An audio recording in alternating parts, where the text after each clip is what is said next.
सामने काल के 23वें रविवार हम प्रत्येक जन को एक सुंदर चिंतन की ओर ले चलता है। नबी ईसाइयाह के ग्रंथ अध्याय 35 पद संख्या 4 और 5 में यहोवा कहते हैं, घबराए लोगों से कहो, ढाढ़स रखो, डरो मत, तुम्हारा ईश्वर आने वाला है। तब अंधों की आंखें देखने और बहरों के कान सुनने लगेंगे। लंगड़ा हरिन की तरह छलांग भरने लगेगा और गूंगे के जीभ आनंद के गीत गाएगी। पिता ईश्वर के प्रतिज्ञा यीशु ख्रीस्त के जन्म के साथ पूरा होता है। मार्कुस के सुसमाचार अध्याय 7 पद संख्या 31 से 37 के बीच में हम देखते हैं एक सुंदर सी घटना। लोग यीशु के पास एक बहरे गूंगे को ले आते हैं। यीशु ने उसे भीड़ से अलग एकांत में ले जाकर उसके कान में अपनी उंगली डाल दी और उसके जीभ में अपना थूक लगा दिया। स्पष्ट हो गया कि यीशु ख्रीस्त ना केवल जीवन देने आए परंतु परिपूर्ण जीवन देने आए हैं। ईश्वर हम प्रत्येक जन को अपने अनुरूप में बनाया और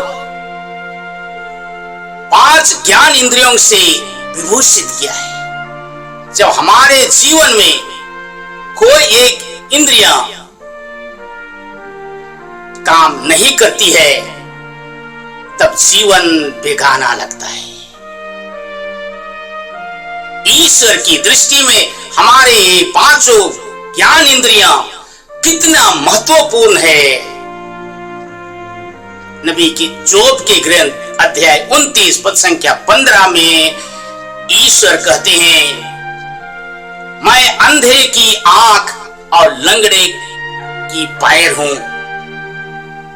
अर्थात ये इंद्रियां तुम्हारी हैं, लेकिन ये इंद्रियां तो मैं हूं जिसके द्वारा, तुम्हारे इंद्रियों के द्वारा मैं पिता के मुक्ति कार्य को संसार में जारी रखना चाहता हूं और जारी रखता हूं। तुम्हारे ये इंद्रियों के द्वारा पिता के स्वर्ग राज को संसार में स्थापित करना चाहता हूं।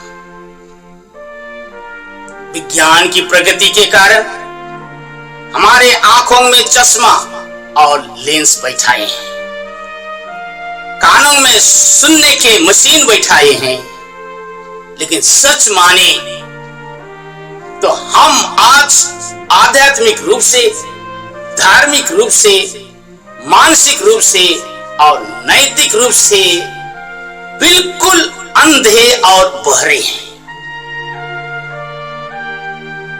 क्यों?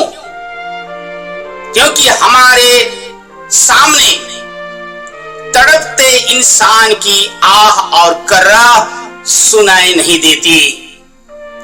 रोते बिलखते मानव आंखों से दिखाई नहीं देता। हमारी इस दशा के कारण, हमारी इस दयनीय दशा, बिल्कुल अंधे और बहरे दशा को देखकर पिता ईश्वर यिर्मयाह के ग्रंथ अध्याय 5 पद संख्या 21 में कहते हैं, मूर्ख और नासमझ लोग आंख रहते हुए भी नहीं देखते और कान रहते हुए भी नहीं सुनते हो और ना समझते हो। यीशु ख्रीस्त ने मार्कुस के सुसमाचार अध्याय 8 पद संख्या 18 में कहा, क्या तुम आंख रहते हुए नहीं देख पाते, कान रहते हुए भी नहीं सुन पाते? मेरे प्रियजन, हम प्रत्येक जन को जानने की जरूरत है। हमारे घरों के खिड़की दरवाजे के कांच में, गाड़ी में के कांच में गर्दा बैठ जाता है, उसे धोने की जरूरत पड़ती है। उसी प्रकार विनती, प्रार्थना, उपवास, आराधना, मिस्सा बलिदान हमारे इन इंद्रियों के गर्दे को धोने में मदद करते हैं, जिससे साफ रूप से हम सुन सकें, स्पष्ट रूप से हम देख सकें, मन से हम समझ सकें और धर्म ग्रंथ के प्रकाश से तड़पते हुए इंसान की आह और कर्राह में इमानुएल की आवाज सुन सकेंगे। रोते बिलखते मानवता के दुख और कष्ट में क्रूसित यीशु इमानुएल को पहचान सके। शोषित, उपेक्षित लोगों के लिए न्याय के दो शब्द इस मुख से उच्चार सकें, इन शब्दों को हम व्यवहार कर सकें। हे प्रभु, हमारे इन इंद्रियों को साफ करने के लिए कृपा देना, जिससे हम इमानुएल को आंखों से देख सकें, कानों से सुन सकें और मन से उसे अपना सकें। आमीन।